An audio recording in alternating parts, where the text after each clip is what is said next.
Bonjour chers frères et sœurs, j'ai voulu partager avec vous ce matin une petite méditation concernant le mariage. Je dois avouer qu'il y a déjà un confrère prêtre aussi qui en a parlé et je trouve très important quand même parce que beaucoup de couples traversent de moments un peu difficiles, mais aussi une relation toxique, mais aussi les jeunes aujourd'hui ont tendance à avoir une certaine réticence, la peur du mariage. C'est vrai, il y a 4 étapes qu'il faut vraiment traverser. Et si vous arrivez vraiment à la 4e étape, vous vous dites que vous êtes solidement engagé en mariage. La première étape qui arrive le plus souvent, c'est l'étape de la lune de miel. Ici, là, c'est vraiment une fusion amoureuse. Et un coup de foudre amoureux où vous tombez sur une belle créature, homme comme femme, et vous vous dites c'est vraiment la personne idéale. Et ici, vous ne voyez aucun mal. La personne est vraiment parfaite, très belle, et tout se passe bien. Vous êtes vraiment follement amoureux ou bien amoureuse de la personne. Et la deuxième étape, c'est maintenant la désillusion. Petit à petit, vous commencez à voir aussi que l'autre peut être fautif. L'autre a aussi des défauts.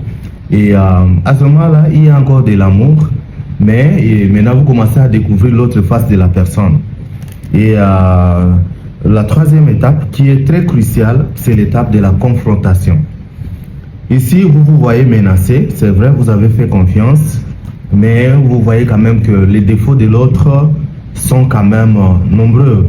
Et vous trouvez que vous avez été roulé, vous avez été naïf, vous avez perdu votre temps et parfois vous agressez et vous devenez méchant. Et la plupart des personnes se séparent à ce stade ici. Donc à la troisième étape, l'étape de la confrontation. C'est-à-dire vous souffrez intérieurement, mais aussi vous êtes prêt à faire souffrir l'autre. Et si vraiment vous n'êtes pas enraciné, vous n'êtes pas fort, la séparation vient à ce niveau ici. Et la 4e étape, c'est l'acceptation. Et finalement, c'est l'étape de la maturité dans l'amour.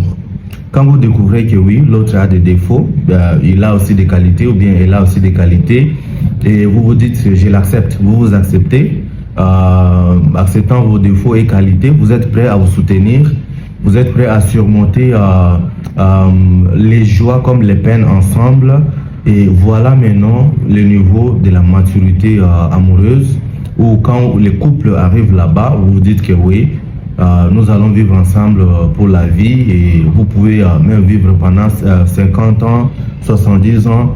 Et j'invite ici les jeunes à ne pas avoir peur du mariage, mais à aller graduellement avec maturité vers la 4e étape.